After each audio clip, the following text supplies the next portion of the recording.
Luka Doncic is an extraordinary player.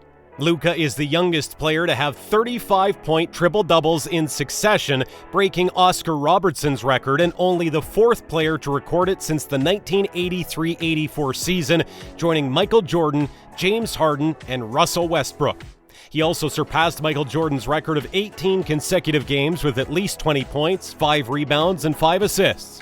Luka is the youngest player in the NBA postseason history with a 40-point triple-double, while also becoming the second player to record at least 43 points, 17 rebounds, and 13 assists in any game, joining Wilt Chamberlain.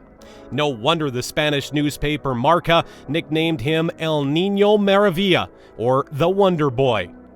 Today, we will take a look at what NBA players and analysts said about Luka Doncic before and after the draft. But before we do, make sure to hit that like button and subscribe to the channel if you haven't already. First in, we have ESPN college analyst Fran Fraschilla, who said, "I don't think it's fair to put on him this moniker of the best young European to ever come over here, because I think that's going to be terribly unfair to him. I think he's going to be a very good NBA player. If I were to rate him the way teams rate guys, which is all-star, starter, rotation player, fringe player, etc., I would say he's going to be a very successful starter in the NBA. But I do not see him as a transcendent talent in the way we would look at Dirk over a 20-year career." For those of you who don't know, Fran had been following Luka's career very closely since his early days. So this statement coming from a guy like him just tells you how wrong analysts were about how Luka's career would turn out. In May 2018, when asked should the number one pick be a lock for the Phoenix Suns, Stephen A. Smith replied, "Absolutely for the Phoenix Suns. DeAndre Ayton is going to be the overall number one pick, but it's incredibly important that the Phoenix Suns don't mess this up. He's right there in Arizona. He's right down the road. You need a box office attraction who's a big boy, the size, the athleticism, and the combination of all those things with this gift that simply can't be taught. I don't care about this kid from Europe, who I understand is a 6'8" point guard." After the season was already well underway in December 2018, Smith seemed to have a major change of heart, retracting on his earlier statements and said, "Want to see the Rookie of the Year? It's not DeAndre Ayton. It's this kid Luka Doncic. That's who it is, the Rookie of the Year. This kid is sensational, just 19 years of age. First they found Dirk Nowitzki 20 years ago, and now they found this kid."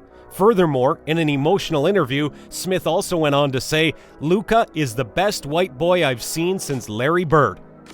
This was not the first time, and this will not be the last time Stephen A. has got it wrong about a player. Smith, like many analysts, tend to underestimate the European leagues and players. This stereotyping has, at many times, led to looking at a player for all the wrong reasons during the drafts. Max Kellerman said on ESPN First Take, "The only thing that matters is getting the best player. Some of these other guys are good, but I'm not talking about Doncic, who apparently doesn't react well to pressure on the ball. They're not great if you have to be a primary ball handler." Later on after the season, when asked about the best pick, Max replied, "Luka Doncic is the best player taken in the draft, including Ben Simmons, in the last 3 years. He's a franchise player. All that hype about Luka, he's the best version of what you could have hoped for. I love watching him play, too." Max is an amazing boxing commentator, but as a basketball analyst, from saying Luka can't react well to pressure to now calling him a franchise player, he clearly has a long way to go. Famous critic and sports analyst Skip Bayless had this to say before the 2018 draft. "That's my takeaway. He doesn't pop athletically. Doncic at 6'7" will get exposed for all the inadequacies that Dirk struggled with. Dirk is not a great athlete. Dirk doesn't have explosive quickness. Dirk isn't physical. Well, that's what's going to happen with Doncic. I'm not saying that Luka Doncic is setting the NBA world on fire. I'm not sure he's going to be a dominating NBA player."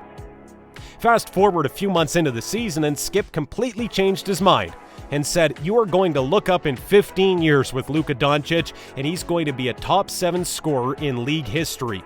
Luka is going to score a bunch of points. He's going to score 24 points per game for 12 straight years. He's just a natural scorer. He was in Europe, and he is here." One of the most critical analysts in the NBA, Skip's probably the most hated. His criticisms of LeBron are famous. When he compared Luka to Dirk, it was clear that he was stereotyping European basketball. Sports analyst Chris Broussard said on the show In the Zone, when asked about Luka's comparison with Steve Nash and Larry Bird, had this to say: "The kid is slower than rush hour traffic. He doesn't have it. He struggled with quick defenders. We tend to over-sensationalize European basketball. I don't see Steve Nash, and I definitely don't see Larry Bird." But halfway through the season, Phillips changed track and said Luka Doncic, I think, is going to be a multi-time MVP. Several years from now, Luka Doncic might be the best player in the NBA. Chris overestimated the use of physical strength in the NBA to win games. Yes, Luka is not of the same build as LeBron, but you don't get 18 consecutive games with 20 points if you are slow and struggling against defenders. Former point guard and Skills Unlimited owner Rashad Phillips previously said when asked on his views of Luka Doncic as the #1 pick that he wouldn't touch him with a 10-foot pole. He is not worthy of a top 5 consideration. He's a second-round pick. Anyways, good luck.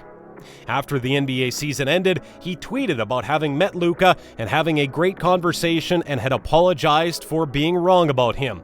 He said that Luka is a real one. Phillips had played a journeyman career in the NBA where he met many players. For him to get it wrong shows how much of an unknown factor Luka was coming into the NBA. Most people, even experts, did not know Luka Doncic, even though he was playing on the international scene for 3 to 4 years. On the Will Cain show, Will Cain said, "No doubt, no hesitation, take Luka Doncic with the #1 overall pick. Luka Doncic is the guard wing 2-3 from Real Madrid and Barcelona, and he's 18 or 19 years old? He spent the last 3 or 4 years since he was 16 playing professional basketball against men, much higher level than the NCAA. On a mid-season First Take show, Will said, "Taking the rookie seasons alone as evidence, you might have an argument between Blake Griffin and Luka Doncic, but I don't think that's how we can judge who the best rookie is since LeBron James. I think that's part of it. I think the other part is where do you think the arrow was pointing for this particular player? And I think with Luka, the arrow was going so high up it doesn't feel like the thing everybody said about him when he came out, that he's already at his ceiling. Luka feels like he's ahead of where the NBA is going. He's big, versatile, and can run an offense the kind I've never seen. He knows the right play to make. He has that special thing." Will summed up exactly what all the previous analysts missed out on. Luka, at 19, already having played 3 to 4 years of professional basketball, is years ahead of the NBA. And the fact that he had played for Real Madrid and Barcelona, some of the best international clubs in the world, speaks to his talents. Which other NBA players and analysts got it wrong about Luka Doncic? Do you think Luka Doncic is going to be a future Hall of Fame prospect? Tell us in the comments down below. And once again, make sure to leave a like on this video and hit that subscribe button. Thank you for watching another Swish Central video, and join us next time for more NBA basketball content.